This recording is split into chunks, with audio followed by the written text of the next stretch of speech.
नमस्ते। कार्यक्रम सीधा कुरा जनतासँग हेर्नुको निमित्त टेलिभिजन सेट अगाडि बसिरहनुभएका र इन्टरनेटको माध्यमबाट विश्वभर हामीलाई हेरेर बसिरहनुभएका सम्पूर्ण आदरणीय दर्शक महानुभावहरूलाई म रवि लामी छाने हार्दिक स्वागत तथा अभिवादन टक्राउँछु।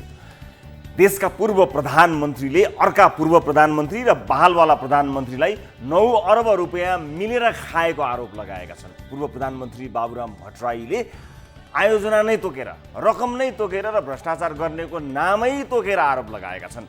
बुढीगण्डकी परियोजनामा ओली, प्रचण्ड र देउबा मिलेर 9 अर्ब भ्रष्टाचार गरेको भन्दै सार्वजनिक समारोहमा पूर्व प्रधानमन्त्रीले आरोप लगाएका हुन्। आरोपसँगै डाक्टर भट्टराईले प्रमाण समेत आफूसँग सुरक्षित रहेको भनेका छन्। नेपाली कांग्रेसले विज्ञप्ति नै निकालेर यो आरोपलाई पुष्टि गर्न चुनौती दिएको छ। नेकपाका नेता कार्यकर्ताहरूले पनि प्रमाणित गर्न चुनौती दिएका छन्। जवाफमा पूर्व प्रधानमन्त्री भट्टराईले छानबिन समिति वा आयोग गठन गरिए आफूले प्रमाणहरू दिने समेत बताएका छन्। एउटा दोष लगाउने, अर्को प्रमाणित गर्नु अथवा गरिदिन्छु भन्ने केटाकेटी हुँदाको घटना याद आयो। दुईवटा फुच्चीहरूको फाइट पर्न लागेको हुन्छ, बाँकी फुच्चा फुच्ची फाइट हेर्न बसेका हुन्छन्। फाइट खेल्न मुठी कसेर बसेको फुच्चे मध्ये कसैले पनि फाइट सुरु नै गर्दैनन्। हेर्न बसेका फुच्चा फुच्चीहरूलाई बोर भइसक्छ। एउटा भन्छ छोएर त देखा त, अर्को भन्छ तँ छोएर त देखा त, पहिला तँ छोएर हेर्न, पहिला तँ छोएर हेर्न भन्न थाल्छन्। न उसले छुन्छ न अर्कोले छुन्छ। हेर्ने फुच्चा फुच्ची बोर भएर घर घरतिर लाग्छन्। कसैले नछोएपछि फाइट हुनै पाउँदैन।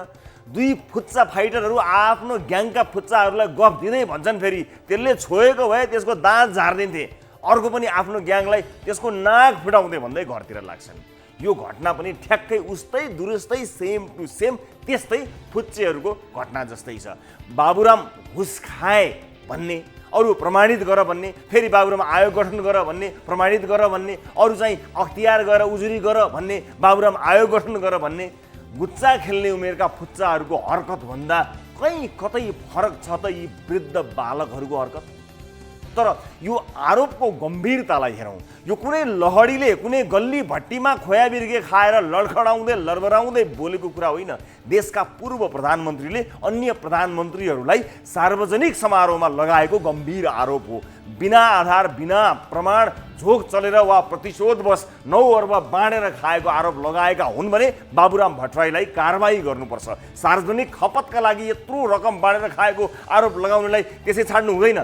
त्यसका लागि बाबुराम भट्टराईले मागे जस्तो एउटा छानबिन समिति वा आयोग बनाउन सरकारलाई केहीले पनि रोक्नु नपर्ने हो। अख्तियारमा गएर उजुरी गरे भइगयो नि भनेर बाटो देखाए जसरी यो आरोपलाई पन्छाउन वा मन्छाउन चाहिँ मिल्दैन। पछिल्लो समय अख्तियार दुरुपयोग अनुसन्धान आयोगको विश्वसनीयतामा ठुलो प्रश्न खडा भएको छ। त्यसैले यो आरोपबाट मुक्त हुन पनि निष्पक्ष छानबिनको पहल सरकार र प्रतिपक्ष दुवैले गर्नै पर्छ। यतिका वर्षसम्म किन चुपचाप बसेको त भन्ने प्रश्न पनि उठेको छ। यो प्रश्न निष्पक्ष छानबिन समितिले डाक्टर बाबुराम भट्टराईलाई पनि सोधोस् कि यत्रो वर्षपछि भ्रष्टाचारबारे बोल्ने तपाईँ यतिका वर्ष किन चुप लाग्नुभयो? 9 अर्ब बाँडेर खाएको टुलु टुलु हेरेर किन बस्नुभयो भन्ने प्रश्न उनलाई पनि गरियोस्। तर 9 अर्ब रुपियाँ बाँडेर खाएर नै बुढी गण्डकी आयोजनाको ठेक्का कामै गर्न नसक्ने ठेकेदार कम्पनीलाई दिएको हो कि भन्ने शङ्काको सुई किन पनि घुम्छ भने यतिका वर्षसम्म यो आयोजना त अलपत्रै छ। त्यसैले आरोप लगाउनेलाई र्याखराख्ती पार्नुभन्दा आरोप लाग्नेलाई पनि जिम्मेवार बनाउन उत्तिकै जरुरी छ। हामी जनता त्यो बच्चाहरूको फाइट सिन हेर्न बसेका रमिते बच्चाहरू होइनौँ। यहाँ 4 कक्षाका बच्चाहरूको फाइट सिन चलेको छैन। देशका पूर्व प्रधानमन्त्रीले अन्य 3 जना प्रधानमन्त्रीहरूलाई 9 अर्ब रुपियाँ बाँडेर खाएको आरोप लगाएका छन्। यो आरोपले आधिकारिक निकास पाएन भने 1 जसले जसलाई जे आरोप लगाए पनि हुन्छ, 2 जस्तो सुकै आरोप लागे पनि जिम्मेवार हुन पर्दैन, आउँछ जान्छ पचाइन्छ। त्यतिन्जेलसम्म हामी फाइट हेर्ने जनताहरू बाबुराम भट्टराईलाई जे मन लाग्यो त्यही भन्दै हिँड्ने भनेर गिज्याइरहन्छौँ र ओली, प्रचण्ड र देउबालाई 9 अर्ब बाँडेर खानुभयो होइन भनेर कोट्याइरहन्छौँ। दसैँको मुखमा हाम्रो भागमा त बोनस पो आयो गाँठे, 70 करोड मात्र भनिन्थ्यो, अब त 9 अर्ब पनि भन्न पाइयो। हेप्ने। आउन सुरु गरौँ जनताको चासो, गुनासो र प्रश्न सहितको विशेष कार्यक्रम सीधा कुरा जनतासँग।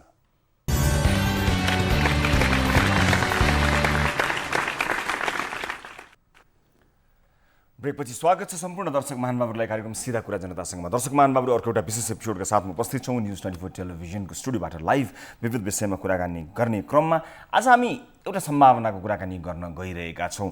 एउटा कम्पनीले नेपालमा निजी कम्पनीले भ्याक्सिन कोरोनाको भ्याक्सिन आइसकेपछि रसियामा जुन परीक्षण भइरहेको छ भ्याक्सिन, त्यो भ्याक्सिन जसलाई चाहिँ स्पुत्निक 5 भनिएको छ, यो भ्याक्सिन ल्याउने सम्झौता गरेको कुरा आएको थियो। के हो त यो? कसरी आउँछ, कसरी प्राप्त हुन्छ? यो परीक्षणको अन्तिम चरणमा भएपछि पनि कुन समयमा आउँछ? विश्वका अरू देशहरूले जस्तै हामीले प्राथमिकता पाउँछौँ कि पाउँदैनौँ? र साँच्चै नै नेपाली निजी कम्पनीले यो ल्याउन लागेको कुरा आधिकारिक हो कि होइन? सरकार यसबारेमा जानकार छ कि छैन?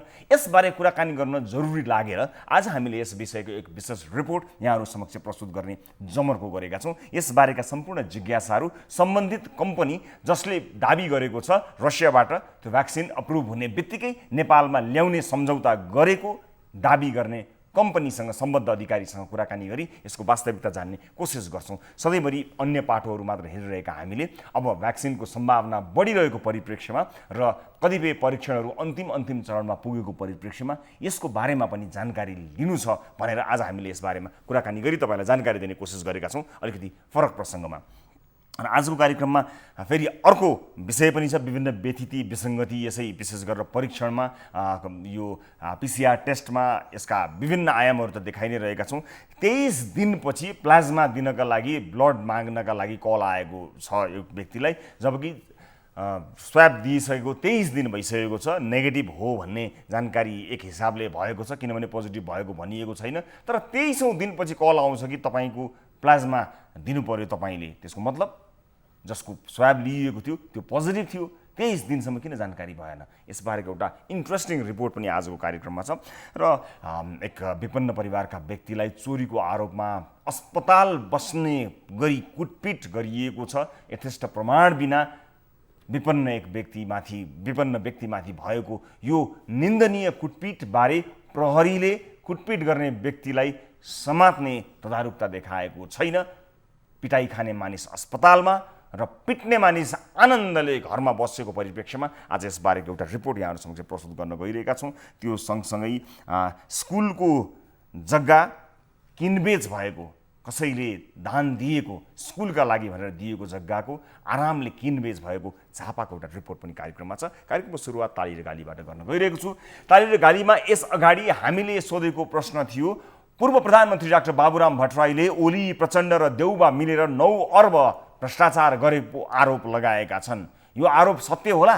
सत्य होला, मिलेर खाए होलान् भन्दै 90.7% अर्थात् 8232 जनाले तालीमा भोट गर्नुभएको छ भने होइन यो आधारहीन आरोप हो भन्दै 9.93% अर्थात् 908 जनाले गालीमा भोट गर्नुभएको छ। मिलेर खाए होलान् भन्ठान्नेहरूको सङ्ख्या अत्याधिक छ। हामीलाई भोट गर्नेहरू मध्ये अधिकांश भोट गर्नेहरूले मिलेर खाए होलान् भन्ने आशंकामा आफ्नो मत जाहेर गर्नुभएको छ। अब आजको प्रश्न, आजको विषय, दशैंमा सहरबाट गाउँतिर नगए हुन्न र?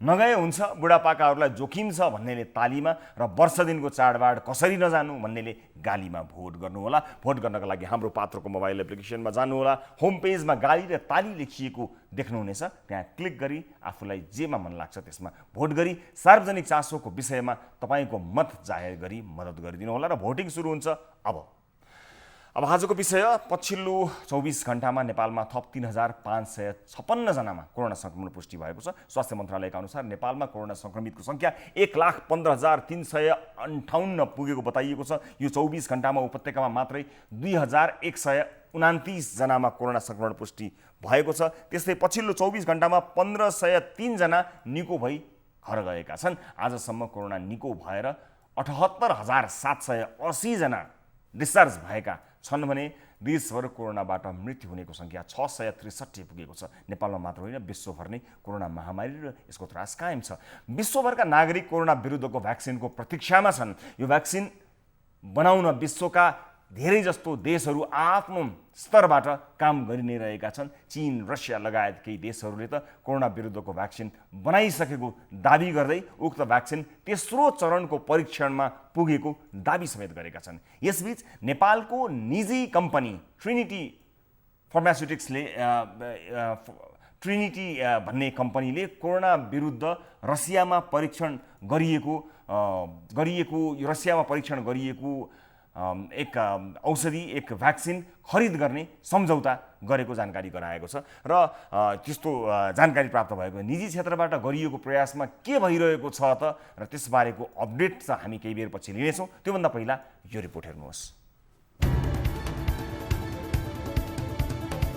अहिले विश्वभरका मानिस कोभिड-19 विरुद्धको भ्याक्सिनको पर्खाइमा छन्। नेपालमा पनि कोरोना संक्रमितको संख्या उच्च गतिमा वृद्धि भइरहँदा यसको खोपका विषयमा पनि चर्चा भइरहेको छ। अन्तर्राष्ट्रिय सञ्चार माध्यमहरूका अनुसार विश्वका विभिन्न मुलुकले कोरोना भाइरसका विरुद्ध 140 वटा भ्याक्सिन परीक्षण गरिरहेका छन्, जसमध्ये तेस्रो चरणमा 9 वटा मात्रै भ्याक्सिन परीक्षण भइरहेका छन्। तेस्रो चरणको परीक्षण सफल भए मात्रै खोप प्रयोगमा आउन सक्छ। यही बीचमा रसियाले तेस्रो चरणमा परीक्षण गरिरहेको स्पुतनिक 5 को परीक्षण सफल भएमा नेपाल ल्याउने गरी ट्रिनिटी फार्मास्युटिकल्सले रसियासँग सम्झौता गरेको छ। नोभेम्बरसम्ममा यसको अन्तिम परीक्षणको नतिजा आउने विज्ञहरूले बताइरहेका छन्। परीक्षण सफल भएमा नेपालमा 2 करोड 50 लाख डोज खोप ल्याउने गरी सम्झौता भएको ट्रिनिटी फार्मास्युटिकल्सले जनाएको छ। परीक्षण सफल भएको खण्डमा खोप खरिद गर्नेको संख्या उच्च हुने भएकाले उत्पादकसँग अग्रिम सम्झौता गरेको जनाइएको छ। स्पुतनिक 5 को सबै परीक्षण सफल भएको खण्डमा पनि नेपाल ल्याउन अझै धेरै प्रक्रिया पूरा गर्नुपर्नेछ। औषधि व्यवस्था विभागका महानिर्देशक नारायण ढकालका अनुसार ट्रिनिटी फार्मास्युटिकल्सले रसियासँग स्पुतनिक खरिद गर्ने सम्झौता भएको विभागलाई जानकारी गराएको छ। उनीहरूले चाहिँ उनीहरू सम्झौता भयो भन्ने कुराको जानकारी पत्र दिनुभएको छ। यो चाहिँ नि पार्टी हो, त्यो यहाँको चाहिँ नेपाली पार्टी चाहिँ उहाँसँग सम्झौता गरेँ भन्नुभयो नि, उहाँले एउटा चिठी चाहिँ जानकारी पत्र दिनुभएको छ हामीलाई। त्यो प्रक्रिया चाहिँ उहाँहरूले पुर्याउनु पर्छ। त्यो भ्याक्सिन यहाँ ल्याउनलाई त्यो त बाँकी नै छ, त्यो सुरुवातै भएको छैन। यो चाहिँ उहाँहरूको चाहिँ व्यावसायिक फर्मले अर्को व्यावसायिक फर्मसँग गरेको सम्झौताको प्रचार गरिएको रहेछ होइन। अहिले रसियामा परीक्षण भइरहेको खोपको अन्तिम परीक्षणको नतिजापछि मात्रै औषधि खरिद गर्ने अनुमति तथा प्रयोगका लागि सिफारिस गर्ने नगर्ने भन्ने विषयमा टुङ्गो लाग्नेछ।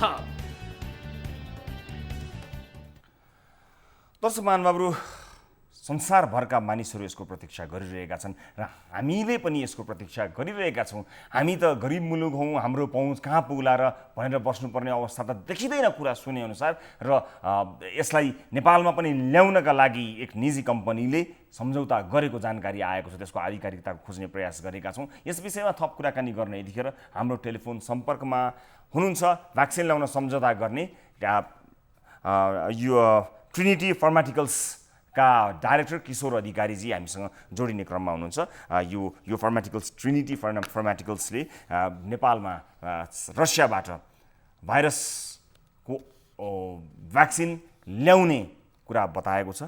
यसलाई आधिकारिकता दिन, यो के भइरहेको छ भन्ने कुरा जानकारी दिनको लागि हामी यस सम्बद्ध अधिकारीसँग कुराकानी गरी तपाईँलाई जानकारी दिने प्रयास गरिरहेका छौँ। र अन्य देशका नागरिकहरूले जस्तै हामीले पनि त्यो सुविधा कसरी पाउन सक्दछौँ अथवा यो अफवाह मात्र हो कि के हो, यसबारे आधिकारिक जानकारी लिने प्रयास हामीले आजको कार्यक्रममा गर्न लागेका छौँ। त्यसपछि अन्य रिपोर्टहरू पक्कै पनि छन्। यतिखेर आधिकारिक व्यक्तिलाई हामीले सम्पर्क गर्ने कोसिस गरिरहेका छौँ। आजको कार्यक्रममा केही थप जानकारी दिने कोसिसमा हामीले सम्पर्क गरेका थियौँ र उहाँले हामीसँग केही जानकारीहरू गराउने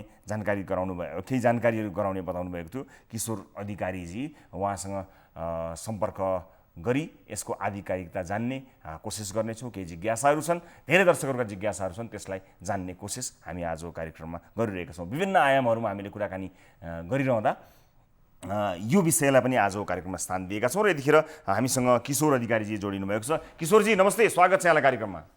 नमस्ते रविजी। किशोरजी, सबभन्दा पहिला त यसको आधिकारिकताको बारेमा कुराकानी गरौँ। धेरै मानिसहरूले चाहिँ के भनेका छन् भने यो भ्याक्सिन आए पनि नेपालमा कहाँ आउला र कसले ल्याउला र भन्ने कुराहरू पनि गरिरहेका छन् र सरकारी अधिकारीहरूले पनि हामीसँग समन्वय गर्न धेरै कुराहरू बाँकी छ। एकदमै पूर्ण रूपमा यो आधिकारिक हो होइन, त्यसलाई ठ्याक्कै हुने पनि भनेका छैनन्, होइन पनि भनेर इन्कार पनि गरेका छैनन्। अब तपाईँहरू बताउनुहोस्, तपाईँहरूले सम्झौता गर्नुभएको हो यो जुन औषधि, यो स्पुतनिक 5 भनिन्छ क्यारे यसलाई, यसको यो भ्याक्सिनको लागि तपाईँहरूले सम्झौता गर्नुभएको हो, के हो यसको वास्तविकता बताइदिनुहोस् न। अहिले यो जुन एग्रिमेन्ट भएको त्यो इनिसियल कोअपरेसन एग्रिमेन्ट मात्रै भएको हो। हजुर जुन बेलामा यो भ्याक्सिन जो इन्टरनेसनल मार्केटमा बेच्नको लागि रेडी हुन्छ उनीहरू नेपालको लागि दिनको लागि रेडी भएको मात्रै अवस्था रहेको छ। त्यो चाहिँ के तपाईँहरूको भर्बल कम्युनिकेसन हो कि एग्रिमेन्टै भएको छ। तपाईँहरूले एग्रिमेन्ट गर्नुभएको छ त्यो कम्पनीसँग? अनि त्यसलाई नेपाल सरकारले मान्यता दिन्छ तपाईँलाई? त्यसको प्रोसेस पुरा बाँकी नै छ। पहिला त यो थर्ड ट्रायल पास हुनु पर्यो। हजुर यसको डकुमेन्ट सबै आउनु पर्यो, त्यसमा डिडिएमा अप्लाई गर्नु पर्यो, लाइसेन्स आउनु पर्यो। यसको पुरा नेपालमा गर्न प्रक्रिया के पनि भएको अवस्था छैन। अनि त्यो गर्दा त सरकारले नै आफै सिधै ल्याउनु पनि सक्थ्यो होला। किन? तपाईँहरू त निजी कम्पनी हो, तपाईँ निजी कम्पनी भएपछि अफकोर्स तपाईँहरूले केही नाफा त राख्नै पर्छ होला। मैले त्यसमा तपाईँलाई क्वेसन गरेको मतलब तपाईँलाई आशंका या त्यसको मतलब कुनै नकारात्मक दृष्टिकोणले सोधेको होइन, जिज्ञासाको रूपमा मात्र है, मलाई त्यसरी नै बुझ्नु होला। मतलब त्यो गरिसकेपछि स्वाभाविक रूपमा तपाईँहरूले नाफा गर्नुपर्ने हुन्छ, तपाईँ के जसले ल्याए पनि नाफा गर्नुपर्ने हुन्छ। त्यस्तो गर्न सक्छ अथवा मिल्छ, सरकारले त्यसो गर्न दिन्छ कि? अथवा तपाईँहरू सेवा र नाफालाई हिसाब गरेर गर्दै हुनुहुन्छ कि कुन मोरालिटीमा ल्याउनुहुन्छ? यो गर्नुको मेन उद्देश्य के हो भने अहिले आजको दिनमा 11वटा कम्पनीहरू थर्ड ट्रायलमा चलिरहेको छन्। हजुर र कुन कम्पनी आउँछ कुन आउँदैन भन्ने कुरा समयले बताउने कुरा हो। र भोलि आजको दिनमा यो सबै ठुला देशहरूको पनि डिमान्ड रहनेछ। जसले पहिला यो आफ्नो डिमान्डको बारेमा कम्पनीसँग एग्रिमेन्ट गर्छ उसले म्यानुफ्याक्चर भएपछि आफ्नो प्रायोरिटी पाउने हो। अब जब थर्ड ट्रायल पास हुन्छ त्यसपछि हामी कुरा गरौँ, त्यसपछि ल्याउँछु भन्दा अर्को वर्ष जान्छ। तर हामीले चाहिँ प्रोएक्टिभ स्टेप लिएर यो भ्याक्सिन चाहिँ आउन सक्छ र यो चाहिँ इफेक्टिभ हुनसक्छ भन्ने हिसाबले यो कम्पनीलाई फलोअप गरेको हो र यो कम्पनीले दिन्छु भन्ने अवस्था आजको दिनमा आएको। अब यो कम्पनीले तपाईँसँग लियो, यसले मतलब विभिन्न कम्पनीहरू मध्ये नेपालका धेरै कम्पनीहरूले अप्लाई गरेको र यो कम्पनीले चाहिँ तपाईँहरूलाई छानेको हो? हजुर हो। होइन यो यसमा हामीले यो 4 महिना अगाडिदेखि नै हामी कम्पनीमा अप्रोच गरिरहेको थियौँ। कम्पनीले टाइम आएको छैन, टाइम आएपछि गर्छु भनेर सुरुमा आएको थियो र हामीले चाहिँ टाइम आएको छैन तर आएको खण्डमा हामीलाई पनि हेर्नुपर्छ भन्ने हिसाबले हामीले कुरा राख्यौँ। त्यो अनुसारको एग्रिमेन्ट गर्यौँ। अब यो चाहिँ यो थर्ड ट्रायलमा छ भन्ने बुझिन्छ नि? यो स्पुटनिक 5 समथिङ के मैले यसलाई मिसप्रनाउन्स गरेको रहेछु भने पनि सुधार दिनु होला। यो चाहिँ यसले चाहिँ यो तेस्रो प्रयोगमा यो सफल भएको खण्डमा चाहिँ तपाईँहरूले पाउनुहुन्छ, भएन छ भने त यो त्यतिकै भोइड भइहाल्ला त्यो कन्ट्र्याक्ट होइन, भएन छ अथवा यसले काम गरेन भने त्यो होला। अब त्यो हुँदाखेरि कति समय कुर्नुपर्छ कि हामी कुन प्रायोरिटीमा हुन्छौँ? सम्झौता गर्ने कम्पनीहरूलाई एकै दृष्टिकोणले हेरिन्छ कि अथवा लार्जर भोल्युममा धेरै जनसङ्ख्या भएका देशहरूले पठाएकोहरूलाई बढी पठाउँछन् कि के हुन्छ? अहिले उनीहरूको जुन कन्ट्रीलाई दिन्छु भन्ने एउटा अन्डरस्ट्यान्डिङ भएको छ। इनिसियली प्रोडक्सन सुरु भएपछि अलिकति मात्रा सबैलाई डिस्ट्रिब्युट गर्छ उनीहरूले। अब त्यसपछि जब प्रोडक्सन बढ्दै जान्छ त्यो अनुसार सप्लाई बढाउँदै जान्छ, क्वान्टिटी बढाउँदै जान्छ। भनेको अलिकति भन्नाले कस्तो के अमाउन्टमा यति हुन्छ? तपाईँहरूले यदि मलाई यति चाहिन्छ भनेर डिमान्ड गर्नुभएको छैन र हाम्रो जनसङ्ख्याको हिसाबले? हामीले 25 मिलियन भनेर डिमान्ड गरेको छौँ। कति भन्नुभएको छ? भोलि नेपालमा ट्रायल पास भएपछि कुन फर्ममा आउँछ, किनकि यो दुईवटा फर्ममा हुन्छ, एउटा लिक्विड फर्म एउटा ड्राई फर्म। लिक्विड फर्ममा ल्याउनको लागि -18 डिग्री टेम्परेचर मेन्टेन गरेर ल्याउनु पर्ने हुन्छ। अब देशमा धेरै कुराहरू वर्कआउट गर्न बाँकी छ। नेपालमा कुन फर्ममा ल्याउने, कसरी ल्याउने भन्ने कुरा 2.5 करोड तपाईँले गर्नुभएको छ, माग गर्नुभएको छ? हजुर 2.5 करोड। 3 करोड जनसङ्ख्यालाई कभर गर्न 2.5 करोड चाहिन्छ भन्ने हाम्रो अनुमानको हिसाबले हामीले चाहिँ उनीहरूसँग एस्युरेन्स लिएको। अब त्यो कम्पनीले सप्लाई गर्ने बित्तिकैको प्रोसेस चाहिँ के हुन्छ? आम सर्वसाधारणले जो भनौँ न विपन्न आर्थिक अवस्था भएका आम सर्वसाधारणले त्यसलाई किन्न सक्छन् कि सक्दैनन्? अथवा सरकारले त्यस्ता वर्गलाई कुनै प्रोग्राम मार्फत, इन्सुरेन्स भन्नुहोस्, हेल्थ इन्सुरेन्स भन्नुहोस्, अथवा कुनै पनि कभरेजहरू मार्फत गर्न सक्ने त्यस्तो प्लान्सहरूमा पनि वर्क गरिरहनु भएको छ कि के छ त? कसरी सर्वसुलभ कसरी हुन्छ यो? त्यो लेभलकोसम्म वर्कआउट अहिले भइसकेको छैन, किन नेपाल गभर्मेन्टको तर्फबाट केही पनि कुरा गर्नको लागि पहिला प्रडक्टै एउटा रेडी हुनु पर्यो। प्रडक्ट रेडी भइसकेको होइन, त्यो त भोलि रेडी हुँदाखेरि हामीसँग पोलिसी नै भएन, उता प्रडक्ट आउने सबैले पाउने, हामीसँग पोलिसी त यो त साइमल्टेनियसली प्यारलली जान्छ नि यो कुराहरू त होइन? त्यसकै लागि हामी लागेको हौँ। त्यसकै लागि हामीले अब किन यो थर्ड ट्रायल यिनीहरूको यो अक्टोबर एन्ड नोभेम्बरसम्म हुन्छ भन्ने हाम्रो अनुमान छ। त्यो हुने बित्तिकै डकुमेन्ट सबै हामीलाई प्रोभाइड हुन्छ।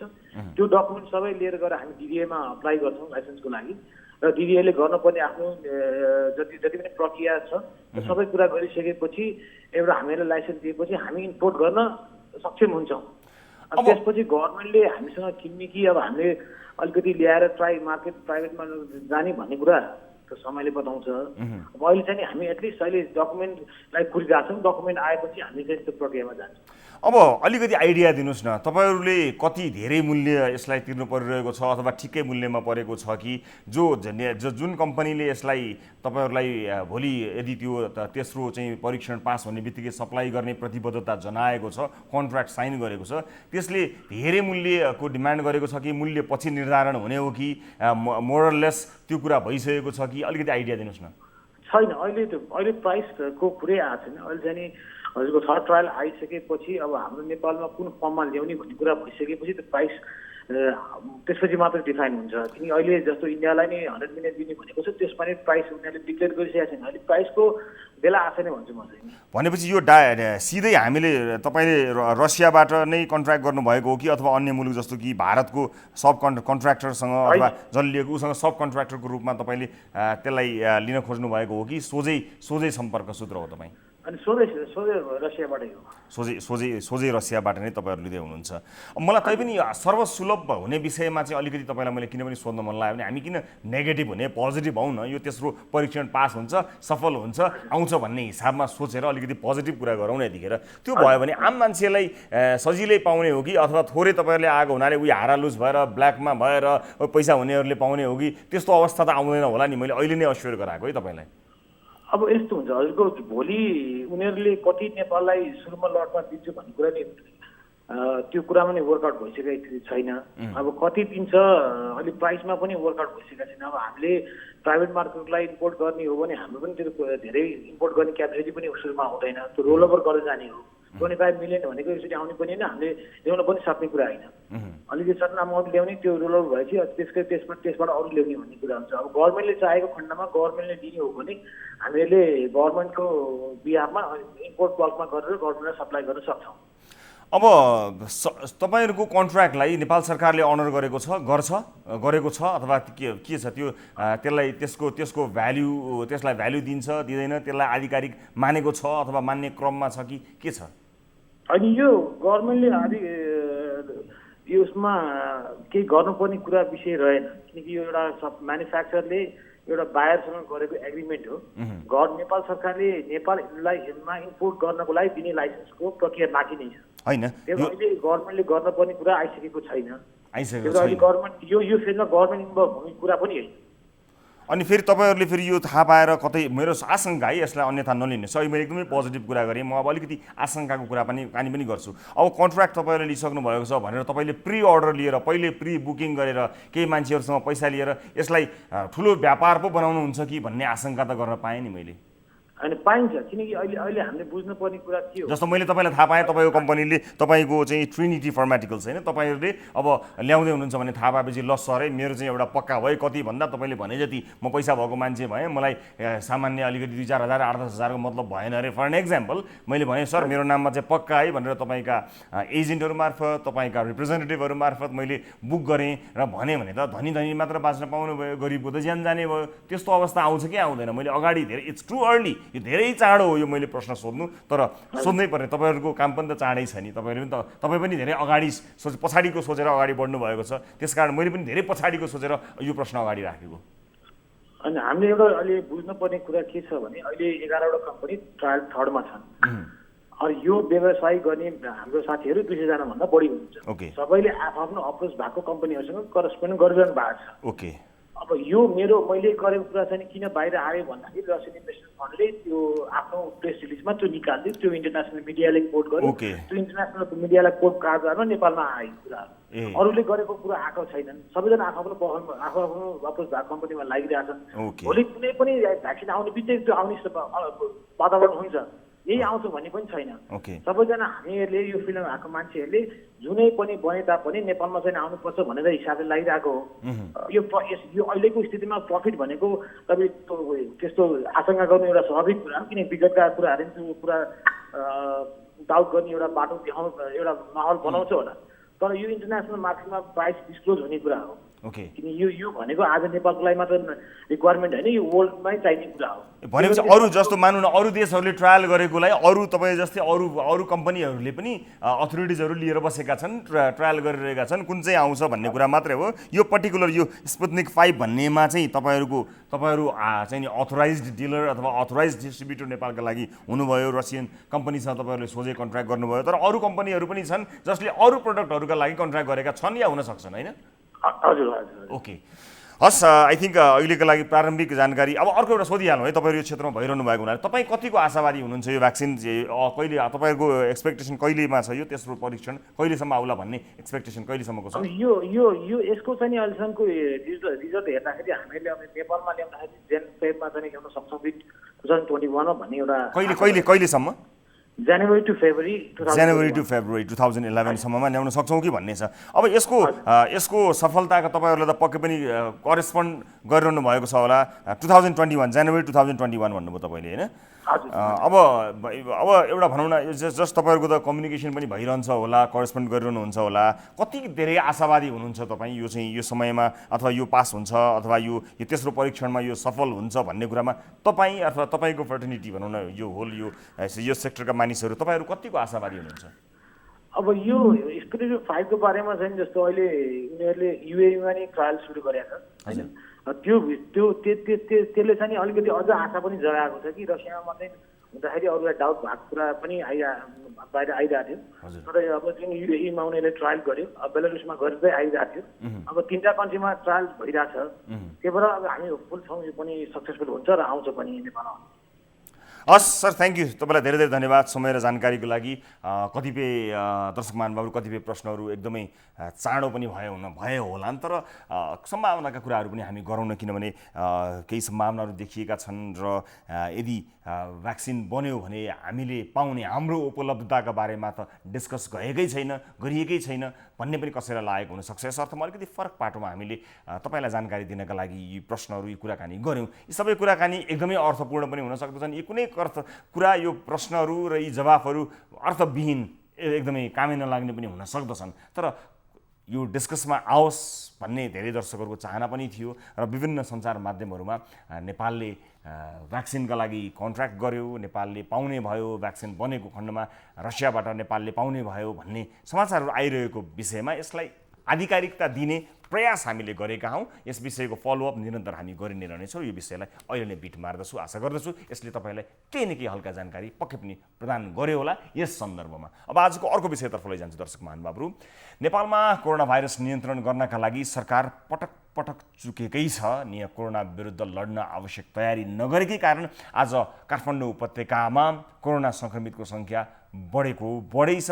कन्ट्याक्ट ट्रेसिङ भन्ने खासै केही देखिँदैन। कतिसम्मको लापरवाही हुन्छ त्यसको एउटा उदाहरण अब देखाउन गइरहेको छु।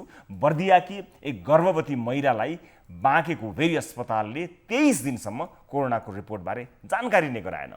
PCR रिपोर्टका लागि स्वाब दिएकी महिलाले घरमै छोरी पाइन् र कोरोना रिपोर्ट नेगेटिभ आएको होला भने ढुक्क बसिन्, किनभने 23 दिन बितिसकेको थियो, कुनै खबर थिएन।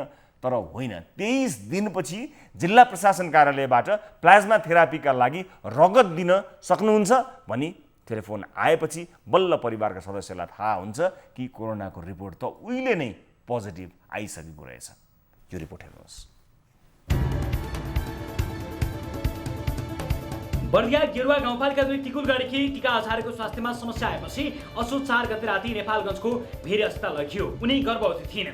चिकित्सकहरूले राति उनको सामान्य उपचार गरेपछि भोलिपल्ट 5 गते कोरोना परीक्षणका लागि स्वाब दिन लगाइयो। डाक्टरले PCR परीक्षण गर्नु पर्यो भन्दा अनि स्वाब दिनुभयो। तपाईँले कहिले दिनुभयो? त्यही असोजकै हामीले 5 गते चाहिँ लगभग 2 बजेतिर स्वाब दियौँ। स्वाब दिएको भोलिपल्ट 6 गते मङ्गलबारका दिन टिकालाई निको भएपछि चिकित्सकहरूले घर पठाए।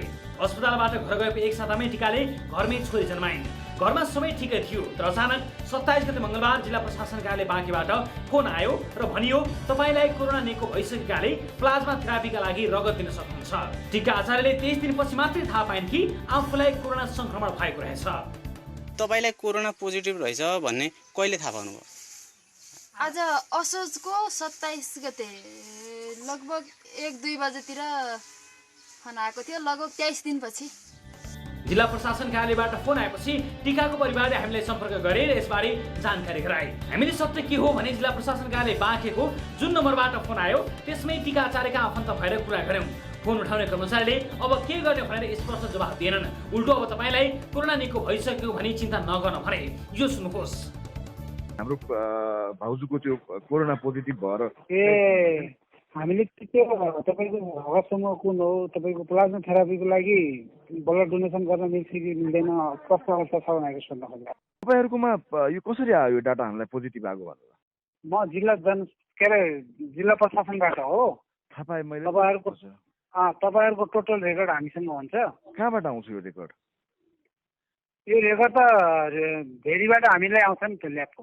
तर त्यतिखेर अस्पतालमा त कोरोना पोजिटिभ छ नै भनेन नि त हामीलाई अस्पतालले। तपाईँ अस्पतालमा पोजिटिभ छैन भनेर पठाएको जो भन्दै हुनुहुन्थ्यो उहाँ तपाईँहरूको हो मान्छे? हो। ए ल कुरा बुझ्यो। ल हुन्छ।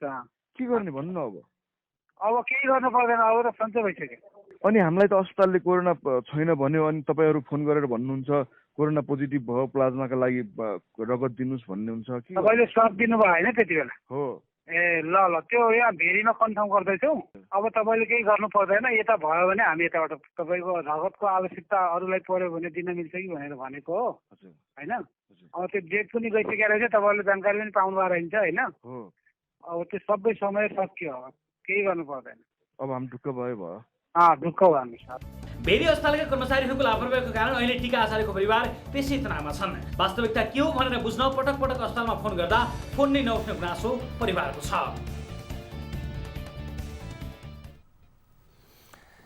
दर्शक महानुभावहरू, ढुक्कको जवाब छ। अब ठिक भइसक्यो भनेर जिल्ला प्रशासन कार्यालयले बताइसक्यो। 23 दिनसम्म कुनै खबर छैन, केही छैन। र यस विषयको वास्तविकता बुझ्न र अझ अब फर्दर के हुन्छ त भन्ने बारे बुझ्न यस विषयमा हामीसँग कुराकानी गर्न टेलिफोन सम्पर्कमा हुनुहुन्छ भेरी अस्पतालका मेडिकल सुपरिन्टेन्डेन्ट डाक्टर प्रकाश थापा।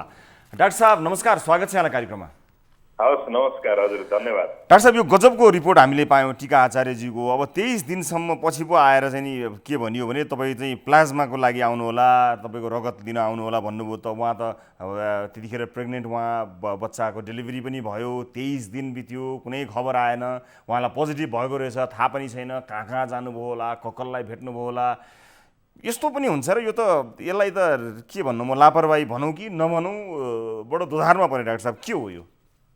यस्तो छ, मैले यो कुरा 3 घण्टा अगाडि मात्र थाहा पाएँ। हजुर। त्यसपछि मैले बुझेको यो बारेमा खासै केही त्यस्तो तथ्य चाहिँ पत्ता लगाउन सकिनँ। हजुर। हामी अस्पतालको रूपमा चाहिँ एउटा ल्याब सञ्चालन गरेका छौँ र कोभिड अस्पताल सञ्चालन गरेका छौँ। हजुर। हामीले अस्पतालको पाटो भनेको ट्रिटमेन्ट र बाहिरबाट आएको स्याम्पलहरूलाई चाहिँ टेस्ट गर्ने हो र टेस्ट गरेर त्यो रिपोर्ट चाहिँ सम्बन्धित निकायमा पठाउने हो। हजुर। त्यो बाहेकको कुराहरूमा हामी खासै त्यति हाम्रो दायरामा नपर्ने भएको कारणले अब तर मलाई यति त थाहा हुनु पर्यो नि डाक्टर साहब। हजुर, यति त थाहा हुनु पर्यो नि, टिका आचार्यजीको रिपोर्ट नेगेटिभ आएको थियो कि पोजिटिभ आएको थियो? त्यो त तपाईँले 3 घण्टामा खोज्नुभयो होला। उहाँको रिपोर्ट त तपाईँहरूको सिस्टममा पक्कै पनि छ होला। उहाँ पोजिटिभ नेगेटिभ के हो त? नेगेटिभ आएर यसै पोजिटिभ भएर रिपोर्ट पठाइएको, त्यत्तिकै पठाइएको, त्यहाँ एरर भएको हो कि अथवा पोजिटिभ आएको हो उहाँलाई भन्न नपाइएको तर रेकर्डमा पोजिटिभ भएर जिल्ला प्रशासनलाई खबर गरिएको कन्ट्याक्ट ट्रेसिङको लागि हो कि केही हो त? तपाईँहरूले त्यो त पत्ता लगाउनु पर्ला नि त। त्यसले गरेको ल्याबसँग चाहिँ कुरा गरेँ होइन। हजुर। ल्याबको साथीहरूले उहाँहरूले चाहिँ हेरे अनुसार चाहिँ त्यस्तो उहाँको चाहिँ त्यस्तो पोजिटिभ भन्ने कुरा कहीँ पनि त्यस्तो छैन होइन। अलि धर्मले जवाब हो, यो पोजिटिभ भए जस्तो र नभए जस्तो नै हुँदैन त? कि पोजिटिभ हुन्छ कि नेगेटिभ हुन्छ नि? होइन, त्यो पोजिटिभ छैन, नेगेटिभ नै रिपोर्ट छ भन्ने कुराहरू आयो होइन। हजुर। अनि त्यसपछि उता मैले प्रशासनमा पनि एकचोटि कुरा गरेको थिएँ। उहाँहरूले लगभग अब अहिले बाँकी जिल्लामा धेरै सङ्क्रमित थपिएसँगै अब सिम्प्टोमेटिक केसहरू धेरै भएसँगै प्लाज्मा दिनुपर्ने मान्छेहरूको एकदम खोजी गरिराख्नु भएको हुन्छ। दिनदिनै अब त्यो पहिला सङ्क्रमित भएको भएर निको भएको मान्छेहरूलाई चाहिँ दिनदिनै फोन गर्नुहुन्छ। हामीले फोन गर्दाखेरि हामीसँग अब त्यो लिस्टमा पोजिटिभ र नेगेटिभको पनि लिस्ट छ होइन। त्यो गर्दाखेरि कहिलेकाहीँ त्यो नेगेटिभकोमा पनि गएको हो, उहाँहरू फर्किसक्नु भएको रहेछ। हजुर भोलि मात्र हजुरलाई म कन्फर्म गरेर त्यसको जानकारी गराउँछौँ। कहिलेकाहीँ त्यो फोन गर्दा कन्टिन्यू गर्दाखेरि नेगेटिभवालाहरूलाई पनि फोन जान्छ भन्ने कुराहरू उताबाट आयो। जिल्ला प्रशासनले त्यसो भन्यो तपाईँहरूलाई? हजुर बाँकी कुरा हाम्रो सन्दर्भमा हजुर हामीले चाहिँ प्लाज्मा चाहिँ प्राप्त गरिसकेपछि प्लाज्मा चढाउने मात्र काम गर्छौँ। त्योभन्दा बाहिरको चाहिँ त्यो प्लाज्मा दिने मान्छेलाई पत्ता लगाउने, प्लाज्मा कलेक्सन गर्ने र जनस्वास्थ्य र रेड क्रसको काम हुन्छ होइन। त्यो भएको कारण यो बारेमा त्यति डिटेल मैले पत्ता लगाइसकेका चाहिँ छैन। ल्याबमा समन्वय गर्दाखेरि चाहिँ उहाँको रिपोर्ट चाहिँ नेगेटिभ हो भन्ने कुरा चाहिँ मलाई जानकारी आयो। त्यो चाहिँ कन्फर्म हो नि? बाँकी कुरामा चाहिँ म अलिकति यसमा भनौँ न के रहेछ भन्ने कुरा तथ्यहरू चाहिँ पत्ता लगाउन खोजिरहेको। ठिक छ, यदि उहाँ अहिले डाक्टर साहबले भन्नुभएको कुरा चाहिँ एकदमै कन्फर्म हो, उहाँको नेगेटिभै रहेछ भनेर कसैले हेरेरै कन्फर्म तपाईँलाई विश्वास तपाईँलाई भन्ने कुरा आयो भनेपछि तपाईँले कसैलाई सोध्नुभयो र उसले छ भनेर भनिदियो, तपाईँले आफ्नै आँखाले त्यो रिपोर्ट हेरेको अथवा मलाई त्यो रिपोर्ट पठाउ त भनेर हेरेको होइन भन्ने बुझौँ यस हिसाबले। र आएको रहेछ भने राम्रो, नेगेटिभ रहेछ भने तर पोजिटिभ मान्छेहरूलाई जानकारी नहुने र यदि अहिले हामीले आशंका गरे जस्तो हो भने त यो कन्ट्याक्ट ट्रेसिङमा धेरै समस्या पर्ला, फैलनमा यसले धेरै फैलाउनमा मद्दत गर्ला। यस अर्थमा तपाईँहरूलाई सचेत गराउनको निमित्त र ल्याबका टेक्निसियन साथीहरूलाई सचेत गराउनको लागि पनि यो रिपोर्ट काम लाग्ने होला भन्ने हामीले सोचेका छौँ। डाक्टर साहब म समय र जानकारीका यहाँ लागि समय र जानकारीको लागि धेरै धेरै धन्यवाद दिन चाहन्छु। र यस बिचमा थ्याङ्क यू सो मच। अब हामी काम गर्दै जाँदाखेरि अब कहिलेकाहीँ अब त्रुटिहरू भेटियो भने हामी करेक्सन गर्दै जान्छौँ र यो सन्दर्भमा मैले ल्याबसँग समन्वय गर्दाखेरि रिपोर्ट चाहिँ नेगेटिभ आएको छ। हस् डाक्टर साहब, धेरै धेरै धन्यवाद यहाँलाई समय र जानकारीका लागि। डाक्टर साहब, भर्खरै हामीले यो विषयमा एक व्यक्ति जसलाई 23 दिनपछि प्लाज्माका लागि बोलाइयो, जसको रिपोर्ट बारे जानकारी गराइएन, यस अर्थमा प्लाज्माका लागि खबर गर्नु भनेको कोरोना सङ्क्रमित व्यक्ति निको भइसकेको कारण भन्ने बुझिन्छ सामान्य अर्थमा। र यसको वास्तविकता जान्नको निमित्त हामीले डाक्टर साहबसँग कुराकानी गऱ्यौँ र डाक्टर साहबले बताएअनुसार त्यो कल जानु चाहिँ गलत हो, उहाँको नेगेटिभ आएको हो, त्यही कल गर्दाखेरि जिल्ला प्रशासन कार्यालयले गरेको केही त्रुटि हुनसक्छ भन्ने कुराको जानकारी गराउनु भयो। एउटा ब्रेक लिन्छौँ, ब्रेकपछि अन्य विषयहरू हामीसँग बाँकी नै छन्, प्रतीक्षा गर्नुहोला। निर्घात कुटपिटमा परेका एक विपन्न परिवारका व्यक्ति जसलाई चोरीको आरोप लगाइयो, जतिखेर आरोप लगाइयो, जुन समयमा चोरी भएको भनिएको थियो त्यो समय उनी अन्यत्र काहीँ माछा मार्ने काम गरिरहेका थिए भन्ने कुराको समेत जानकारी आएको छ। प्रहरीले छानबिनमा अथवा कुटपिट गर्ने मानिसलाई समाउनमा कुनै तदारुकता देखाएको छैन, तर कुटपिट परेका मानिस भने अस्पतालमा बसिरहेका छन्, बिरामी परेका छन्। यसबारेको रिपोर्ट बाँकी नै छ। अहिले एउटा ब्रेक। न्युज 24 टेलिभिजनमा हेरिरहनु भएको छ कार्यक्रम सिधा कुरा जनतासँग।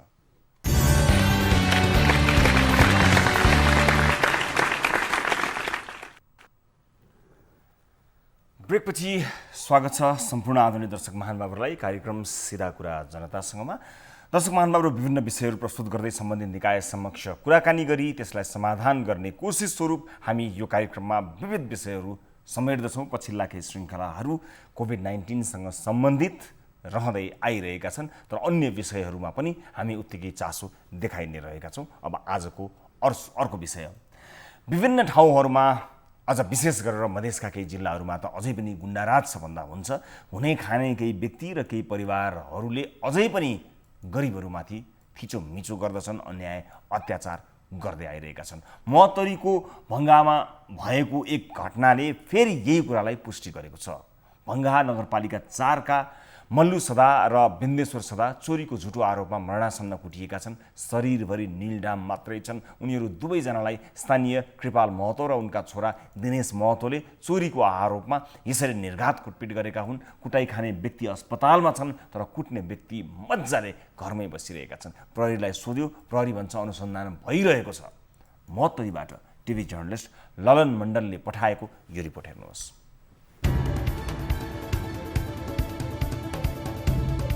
आर्थिक अवस्था कमजोर भएकै कारण महोत्तरीको भङ्गा नगरपालिका 4 का मल्लु सदा र बिन्देश्वर सदाले चोरीको झुटो आरोपमा निर्घात कुटिएका छन्। गत शनिबार स्थानीय कृपाल महतोको घरमा चोरी गरेको भन्दै कृपाल महतो र उनका छोरा दिनेश महतोले निर्घात कुटपिट गरेका हुन्। तो मार के हमरा मोटरसाइकिल में धर गंगाला कर ले लोग सब के ताल में लोग अपना घर लगले के मारल के तो वो तो तखने वो सा ओकरा घर लगल ने त खुट्टा में बांध कुंटा बांध देला तब को ये रे मुके मारे तो लाठी लके मारे डमर रहे लगेले दिनेश महतो अब ऐसे 4-5 गोरा रहे सोचे बैठेल के लगेले वही हमरा पूछ पाछ खेल के सोचे टेलारी में लजा के उल्टे बांध दल के आ धाई धाई मारे लगली बोलवा पूछे के सब रहलू तोरा जो बोलिए कोई नहीं रहे हम मछली आने के लिए मछली आन के धैली दोनों गोरा पटलिए हम घरे सुतल रही चोरी करे हम नहीं चोरी कैने छी। स्थानीय दिनेश महतो घरमा गत शनिबार राति 2 बजे घरको पछाडि भागमा सुन खनी चोरी भएको थियो र घरबाट दिनेश महतोको श्रीमतीको नाकको फुली चोरी भएको थियो। सदा दुवैले चोरी गरेको भन्ने उनीहरूलाई आफ्नो घरमा लगेर बाँध र कुटपिट गरेको उनीहरू बताउँछन्। जकरा घरमा चोरी भेल से दुनु बाप मारलक जगदीश महतो आयो बडुन केना मारल के वो सब फाइट मुंह कान मारलक यार पैसा तो मारलक चोर के मारल के हां चोर र दिनेश महतोकै श्रीमतीले आफूले चोरलाई नचिनेको बताउँछिन्। चोरी करे वाला के छले अब के हम ना नहीं जाने छी बुआ हम चिन्है छी लेकिन देह से चिन्है छी मुंह से नहीं चिन्है छियै। तर उनका छोरा र श्रीमानले भने सदा दुवैले चोरी गरेको आशंकामा नै मरणासन्न हुने गरी कुटपिट गरेका छन्। उनीहरूलाई कुटपिटका कारण शरीरभरि चोट लाग्नुका साथै मूत्र थैलीमा समेत चोट लागेको स्वास्थ्यकर्मी मुकेश यादव बताउँछन्। हिँड्न बेलामा पनि तपाईँको राम्रोसँग खुट्टा नटेकिने जस्तो भइसकेको थियो र उहाँहरूको अनुहारदेखि खुट्टा जिउहरू नै पुरै सुनेको थियो र पिसाब चाहिँ हल्का रातो जस्तो देखिएको थियो उहाँको होइन। अनि हामी त्यसपछि पहिलाको रिपोर्ट मगाएको हामी रिपोर्ट मागेर त्यसपछि हामी इन्क्वायरी गर्दाखेरि जनकपुरको रिपोर्टमा हामी त्यस्तो केही देखिएन। तर जनकपुरमा चोटपटक लाग्दाखेरि पनि त्यहाँ तपाईँको युएसजी गरेको थिएन, एक्सरे मात्रै गरेर त्यसपछि उहाँलाई पठाइदिनु भएको थियो होइन। त्यसपछि यहाँ आएर हामी युएसजी गरेको युएसजी गर्दाखेरि त्यसपछि त्यहाँ थाहा लागेको हल्का चोट लागेको छ तपाईँको उहाँको युरिनरी ब्ल्याडरमा। उनीहरू माछा मारेर राति अबेर मात्रै घर फर्केका थिए। तर दिनेशका बाबु छोराले उनीहरूलाई आफ्नै घरमा लगेर सामूहिक कुटपिट गरेका हुन्। भङ्गा नगरपालिका 4 का वडाध्यक्ष अशोक महतोका अनुसार आशंकाकै भरमा कुटपिट गरेकाले कानुन अनुसार कारबाही हुने बताउँछन्। कुन शङ्कामा कुन आधारमा लग्यो त्यो अब त्यो त पहिला यो बिरामीहरू ठिक भइजाओस्, यसलाई इलाज होस्, इलाज भइसक्यो ठिक भएपछि छलफलमा उनीहरूलाई बोलाउँछु। अब उसको पीडित पक्षको छोराले जाहेरी पनि हाम्रो सीतापुर पुलिस चौकीमा दिइसकेका छ। अब त्यही उधारमा छिनोफानो अब धेरै कुरो अगाडि भएर कानुनी प्रोसेसमा जान्छ। यसअघि पनि पटक पटक दलित भएकै कारण विभिन्न झुटा आरोप लगाएर कुटपिट हुने गरेकाले दोषीलाई कडा कारबाही गर्नुपर्ने स्थानीय रामप्रीत सदा बताउँछन्। पटक पटक हमारे दलित के शोषण कर रहे पटक पटक मतलब हमरे खुद मतलब हमरे मतलब जमीन चौपा मतलब मार के ब्लड निकाल दिलके वो मतलब शोषण नहीं कुछ भेले वो के निगरानी नहीं कोनो नेता कैलके तकर बाद मतलब देखिए हमरा सब दलित के पटक पटक अपन भाई प्रेमनगर में मार दिलके हमरा सब मतलब हर साइड दबान कहीं जाइए।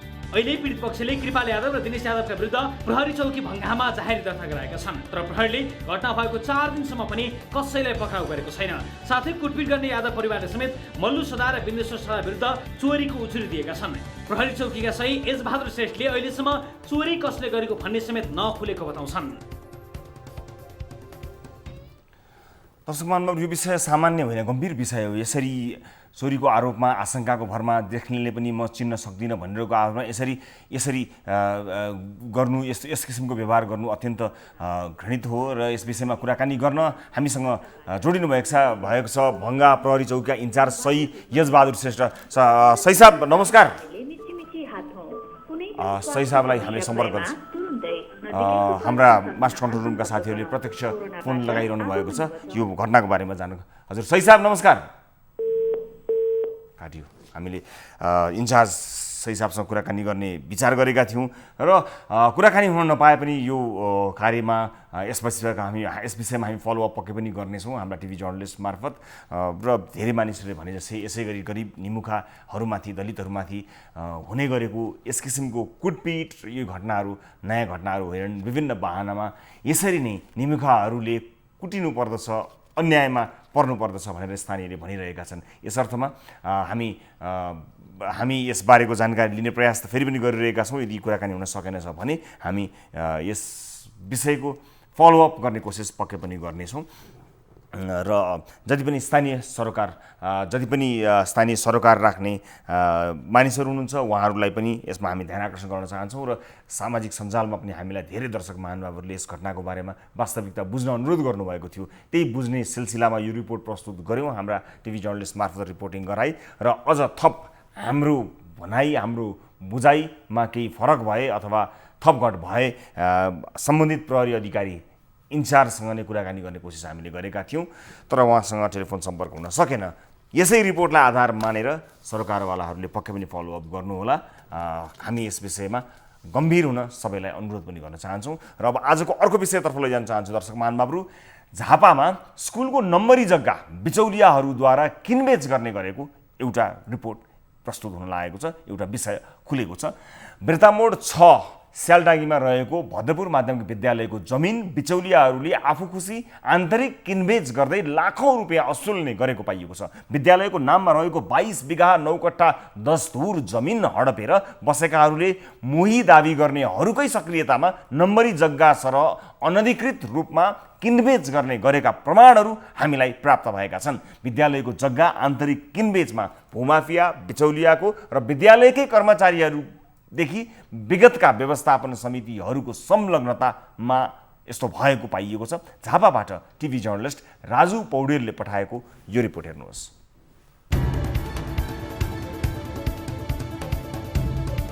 झापाको बिटामोड 6 स्यालडाँगी क्षेत्रमा रहेको भद्रपुर माध्यमिक विद्यालयको जमिन बिचौलियाहरूले आफू खुसी आन्तरिक किनबेच गर्दै लाखौँ रुपियाँ असुल्ने गरेको पाइएको छ। विद्यालयको नाममा रहेको 22 बिघा 9 कट्ठा 10 धुर जमिन हडपेर बसेकाहरूले मोही दाबी गर्नेहरूकै सक्रियतामा नम्बरी जग्गा सरह अनाधिकृत रूपमा किनबेच गरेको खुलेको हो। 2002 सालमा स्थापना भएको झापाकै सबैभन्दा पुरानो विद्यालय तत्कालीन भद्रपुर हाइस्कुललाई पद्मबहादुर गिरी र जहाजी राजवंशीले जग्गा दान गरेका थिए। त्यस जग्गालाई 14 जना महिलाले ठेक्कामा कमाएका थिए, जुन धनी पूर्जाको लगतमा अझै हेर्न सकिन्छ। विद्यालयको नाममा रहेको सो क्षेत्रको जग्गा मध्ये 4 बिघा 9 कट्ठा जमिन मोहीलाई मोहियानी हक बाबत दिइसकेको भए पनि लगत कट्टा गरिएको छैन। विद्यालयले 2052 सालमा लगत निकाल्दा त्यस जग्गामा 34 परिवार बसेका थिए। तथ्याङ्क अनुसार 2065 सालमा त्यो संख्या बढेर 305 परिवार पुग्यो। अहिले त्यस जग्गामा 1000 भन्दा बढी घरटहरा निर्माण भएका छन्। खेती गर्ने प्रयोजनका लागि दिएको जमिन किनबेच भएर पक्की संरचना समेत निर्माण भएका छन्। त्यहाँको जग्गा प्रतिधुर लाखौँमा पटक पटक खरिद बिक्री भइरहेको छ। मेरो जस्तो थोरैमा छैन, अब भरिसक जतिमा उनीहरूले 6 लाख 7 लाख यस्तै सुनिन्छ। अर्को अब यसो आस्था बाहिरबाट सुन्ने मात्रै, उनीहरूलाई गएर सोधेको पनि छैन। त्यस्तै छ यहाँ, खाना चाहिँ गर्न चाहिँ गरेकै देखिन्छ। विद्यालयको जग्गा आन्तरिक किनबेचमा भूमाफिया, बिचौलिया र विद्यालयकी कर्मचारीदेखि विगतका व्यवस्थापन समितिको समेत संलग्न हुने गरेको जग्गा किन्नेहरू बताउँछन्। 10 रुपियाँ माटो लिएँ गम्भीरसँग लिँदाखेरि 2,40,000 रुपियाँ दिएको हो। घर बनाएको छु, बसिराखेको छु अहिलेसम्म। स्कुलमा 50,000 दिए, अब 10,000 दिएर चाहिँ अब 60,000 मागेको चाहिँ 10,000 दिएर चाहिँ भरपाई पाउनुहुन्छ, लिएर जानु भन्दैछ। अब 10,000 फेरि बढी माग्ने हो कि नमाग्ने हो थाहा छैन, तर जससित जग्गा लिनुभयो त्यसलाई लिएर आएर भरपाई लिएर जानुहोस् भनिरहेको। 5 वर्षको ठेक्का तिर्नु, कति त्यहाँ लिनुभएको छ, अनि भरपाई लिएर जानु भन्दैछ भने। विद्यालयका अनुसार मोही दाबी गरेर चलखेल गरेकाहरूले 2056 सालबाट विद्यालयलाई बुझाउन पर्ने कुद समेत बुझाएका छैनन्। अझ त्यहाँ बसोबास गरेकाहरूमध्ये 108 परिवारले पनि 4 देखि 8 वर्षसम्म कुद बुझाएका छैनन्। बरु भूमाफियाकै निर्देशनमा अनाधिकृत रूपमा उपभोक्ता समन्वय समिति गठन गरेर उनीहरूले विद्यालयको जग्गामा बस्नेहरूबाट रकम उठाएको देखिएको छ। स्थानीय अर्जुन खवासको अध्यक्षतामा गठन गरिएको समितिले कुदको नाममा प्रत्येक घर परिवारबाट रकम उठाएको खुलेको छ। गत वर्ष नै रकम उठाएको भए पनि उक्त रकम समितिले विद्यालयलाई अहिलेसम्म बुझाएको छैन। कतिपय मान्छेहरू त्यो वर्षौँदेखि नतिर्ने मान्छेहरू आउँदै आएनन्, तर आउने मान्छेहरूले चाहिँ यो तिर्नुपर्छ, अब तत्काल तिर्ने नै हो भनेर चाहिँ भने। बाँकी बोक्यो त सबै तिर्ने भनेर भनेको छन्। अनि अझै पनि अब त्यो भरपाई देखेपछि यिनीहरूलाई चाहिँ अब कारबाहीको दायरामा ल्याउनुपर्छ भनेर चाहिँ मैले चाहिँ अब पर्सनल्ली भन्दा पनि अब व्यवस्थापन समितिमा संस्थागत ढङ्गले चाहिँ डिसिजन गरेर अब जिप्रकामा चाहिँ अब हेल्पमा सपोर्ट मागौँ अनि त्यसरी अघि बढौँ। 75 वर्ष पुरानो उक्त विद्यालयको भवन जीर्ण बन्दै गएको छ।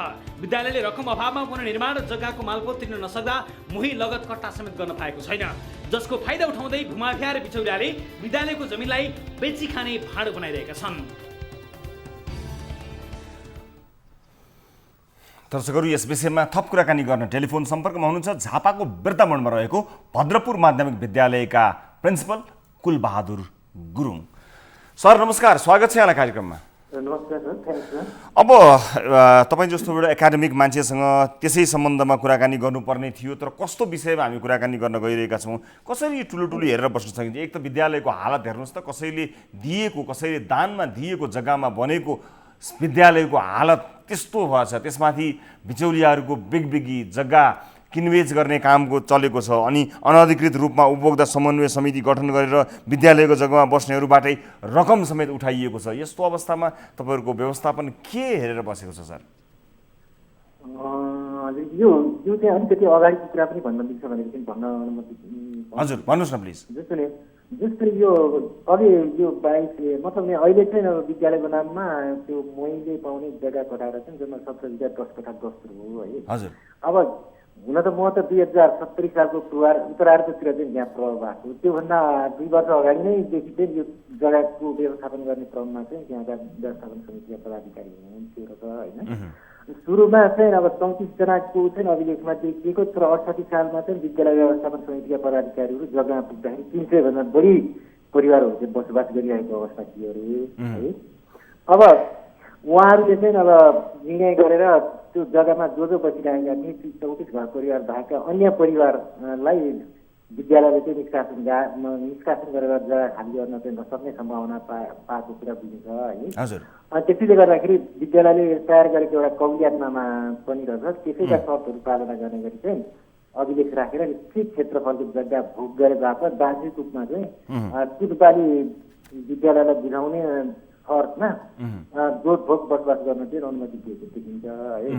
अब महिना गरिएका व्यक्तिहरूले धनीलाई चाहिँ जग्गा धनीलाई चाहिँ 2067-68 भन्दा धेरै अगाडिदेखि चाहिँ कुदबाली बुझाउने लगायतका कामहरू र निजका परिवारका कुनै सदस्यहरूको जोडभोग नदेखिएकोले सो अवस्थामा जग्गा व्यवस्थापन सम्बन्धी अन्य विकल्पहरूको बारेमा अब अलिकति परामर्श गर्ने खोज अनुसन्धान के भएको के गरेर चाहिँ त्यो समस्या समाधान गर्न सकिन्छ भन्ने विकल्पका बारेमा चाहिँ सोच्दै नसोची जो मतलब व्यवस्थित तरिकाले चाहिँ त्यहाँ आएर बसेका थिए अब कतिपयले अतिक्रमण गरेर पनि बसेका हुन सक्छ कतिपयले अगाडि बसेका मान्छेहरूबाट किनेर। तर यहाँ चल्छ कसको सर? कसको चल्छ? कसले भनेको लाग्छ? कसले भनेको टेर्छन्? अथवा यसको सबैभन्दा आधिकारिक मान्छे चाहिँ को हो त? यहाँ आफ्नो निर्णय गर्ने अधिकार कसलाई छ? होइन वास्तवमा विद्यालयको जग्गाको चाहिँ अब संरक्षण गर्ने अधिकार त अब जिल्ला प्रशासन कार्यालयलाई हुन्छ, जिल्ला प्रमुख अधिकारीज्यूलाई हुन्छ है। हजुर। अब त्यसरी चाहिँ अब विद्यालयले चाहिँ अब त्यही हो अब 300 भन्दा बढी मान्छेहरूलाई चाहिँ अब त्यो शर्तनामाकै आधारमा कवियतनामाकै आधारमा चाहिँ उहाँहरूलाई चाहिँ बसोबास गर्ने एउटा संस्थागत अनुमति चाहिँ प्रदान गरेको देखिन्छ। हजुर। अब त्यही कारणले गर्दाखेरि चाहिँ यसको व्यक्ति चाहिँ त्यहाँ विकास भएर गएर चाहिँ अहिलेको यो चाहिँ बडो भयावह स्थिति देखिन्छ। होइन त्यो आधिकारिकता उहाँहरूले पाउनु भएको छ भने आधिकारिक रूपमा बसोबासको अनुमति पाएको अथवा त्यसलाई प्राप्त गरेको अधिकार प्राप्त भएको छ भने त्यो अधिकार कसैको हनन होस् भन्ने होइन। त्यति मात्र छैन नि, विद्यालयको अवस्था हेर्नुहोस् त कुन अवस्था। यहाँ मान्छेले पैसा उठाएर खाइरहेको छन्, विद्यालय कति जीर्ण अवस्थामा छ, सबैको तलब त आइरहेको होला। अनि त्यस्तो अवस्थामा पनि आफ्नो तलब रोकियो भने कति पीडा हुन्छ तपाईँलाई थाहा होला। अनि त्यो विद्यालयको जीर्णोद्धार त्यसलाई अलिकति सुधार गर्नुपर्ने अथवा त्यसलाई अलिकति राम्रो त्यो मन्दिर जस्तो ठाउँलाई अलिकति राम्रो नभएको त्यो ठुलो हेरेर कसरी हाजिर गर्न सक्नुहुन्छ तपाईँहरू? कसरी फर्किन सक्नुहुन्छ र कसरी तलब बुझ्न सक्नुहुन्छ? यो अचम्मको विषय हो सर। होइन त्यो विद्यालयलाई चाहिँ अब हुन त त्यो अब नयाँ भवनहरू त्यतापट्टि बनिएको छ है। हजुर। त्यो चाहिँ वास्तवमा भूइँचालोले गर्दाखेरि त्यसको कतिपय भाग चाहिँ अलिकति दृढ अवस्थामा छन् र त्यसलाई चाहिँ अब डिस्पोज गर्ने भन्ने कुरा पनि चलिरहेको अवस्था हो। तै पनि त्यो अत्यन्तै इतिहास भएको 2020 सालमा स्थापित विद्यालय भएको हुनाले त्यसलाई चाहिँ अझै पनि विद्यालयको कार्यालय त्यही सञ्चालन छ, एक जोडा कक्षहरू त्यही सञ्चालन छन्। त्यही कारणले गर्दाखेरि चाहिँ त्यो विद्यालयलाई चाहिँ रङरोगन गर्नुपर्छ भन्ने अभियानमा हामी छौँ है। हजुर। र अब मैले यहाँ भन्नै पर्दाखेरि चाहिँ विद्यालयले चाहिँ जग्गा व्यवस्थापनको लागि अलिकति जग्गालाई चाहिँ आयमूलक बनाउनको लागि र त्यहाँ गरेका व्यक्तिहरूलाई चाहिँ नियन्त्रण र निषेध गर्नको लागि गरेका प्रयत्नहरूको बारेमा चाहिँ म अलिकति भनौँ है।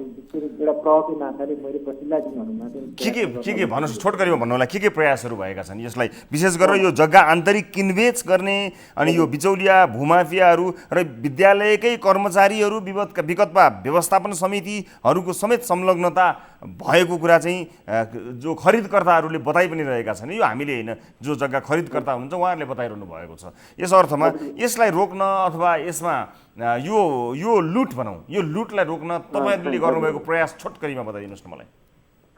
मतलब हामीले चाहिँ त्यसरी अनाधिकृत रूपमा चाहिँ बसोबासको जुन अब वृद्धि भइरहेको अवस्था छ त्यसलाई चाहिँ निषेध गर्नको लागि र नियमित रूपमा चाहिँ कुदबाली चाहिँ बुझाउनको लागि चाहिँ हामीले पटक सूचना सार्वजनिक सूचना प्रकाशित गरेको हो। त्यहाँ चाहिँ अब मतलब ज्योली पत्र पनि वितरण गरिया हो, उहाँहरूलाई चाहिँ घर दैलो कार्यक्रम सञ्चालन गरे हो। अब उहाँहरूले चाहिँ अब हुन त धेरै जसोले बुझाउनु भएको छ, तर लगभग 100 जनाले चाहिँ 4 देखि 7 वर्षसम्मको विद्यार्थी पनि बुझाउनु भएको छैन। अब भित्रभित्रै त्यस्तो किसिमको आन्तरिक रूपमा चाहिँ अब चलचल पनि गरिराख्नु भएको छ है। हुन त अब अगाडि नै त्यसरी संस्थागत रूपले अनुमति पाएको कारणले त्यो सिस्टम बसेका कारणले गर्दाखेरि उहाँहरूले संस्थागत अनुमति भने कस्तो हो सर, मलाई अलिकति स्पष्ट पारिदिनुहोस् न, कसले दिएको? एउटा कबुलियत नामाको आधारमा चाहिँ उहाँहरूलाई चाहिँ बस्ने अनुमति दियो नि त, त्यति नै खेर चाहिँ उहाँहरूलाई चाहिँ हटाउन सकेको भएदेखि चाहिँ एकदमै यो समस्या समाधान भइहाल्थ्यो। ती 34 जना बसोबास गरिरहेका जुन पनि अभिलेखमा भएका 34 जना मान्छेहरूलाई चाहिँ तिनीहरूले यी मान्छेहरूलाई चाहिँ किन राखेको? अनि यो किनबेच चाहिँ कसरी भयो त सर? यो जग्गा किनबेच कसरी भयो?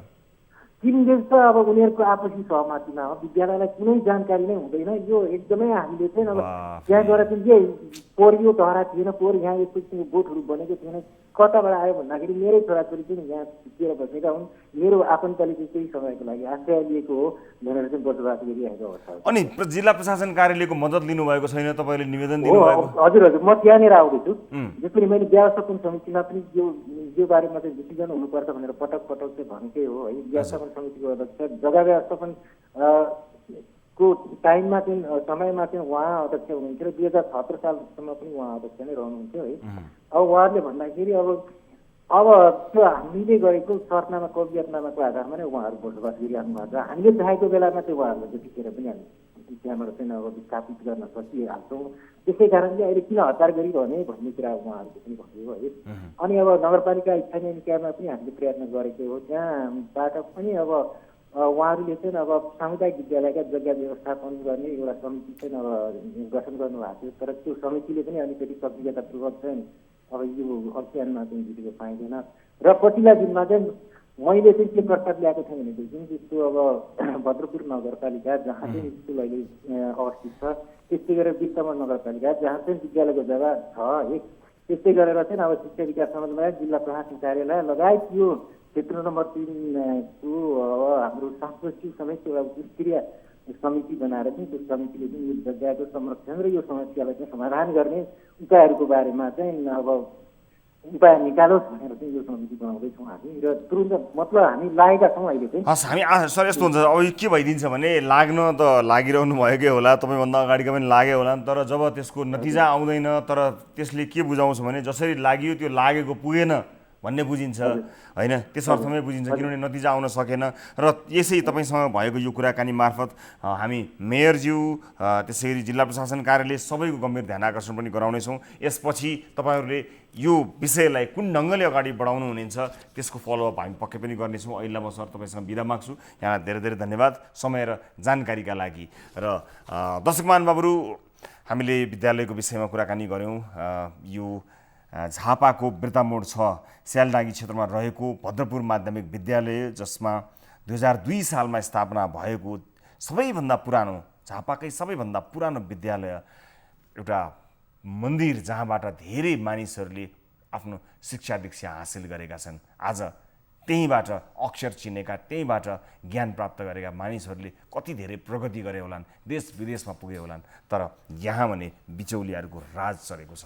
कृपया यसलाई सबैले गम्भीरतापूर्वक लिनुहोला, सम्बन्धित निकायले अझ गम्भीरतापूर्वक यसलाई लियोस् भन्ने हामी चाहना र कामना गर्दै यस विषयको फलोअप गर्ने पनि जानकारी गराउन चाहन्छौँ। आजका लागि कार्यक्रमको निर्धारित समय समाप्त भइसकेको छ। दर्शक महानुभावहरू, आगामी कार्यक्रम हाम्रो कार्यक्रमको 600औं श्रृङ्खला हो। प्रत्येक 100 श्रृङ्खलामा हामी विशेष एपिसोडहरू प्रस्तुत गर्दै आइरहेका छौँ, तर यो कोभिड महामारीमा हामीले हरेक श्रृङ्खलाहरूलाई जसरी उत्सवका रूपमा मनाउँछौँ त्यसरी नमनाउने निधो गरेका छौँ। कार्यक्रम भने सदा चाहिँ विशेष नै हुनेछ, हाम्रो प्रयास रहि नै रहनेछ।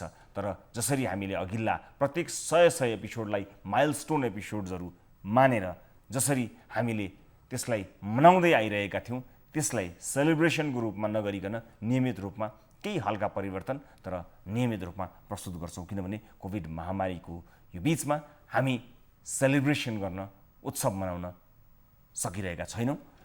यद्यपि कार्यक्रमलाई सदा चाहिँ विशेष बनाउने कोसिस हामी पक्कै पनि गर्नेछौँ। अब आउने कार्यक्रम हाम्रो कार्यक्रमको 600औं श्रृङ्खला हो, हेर्ने प्रयास गर्नुहोला। थप न्युजका लागि हाम्रो वेबसाइट www.news24nepal.com मा जानुहोला।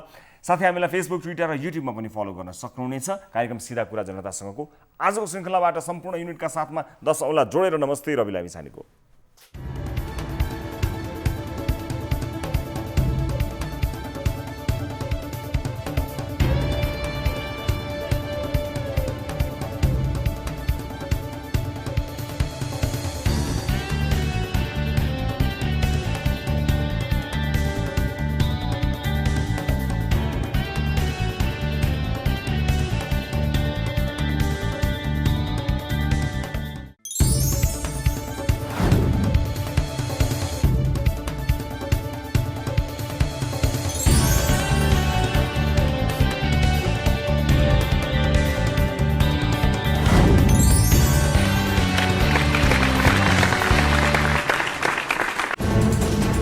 कोरोनाले सृजना गरेको सङ्कटमा पल पलका न्युज अपडेट र हर क्षेत्रको कभरेजका लागि न्युज 24 नेपाल युट्युब च्यानललाई सब्स्क्राइब गर्नुहोला।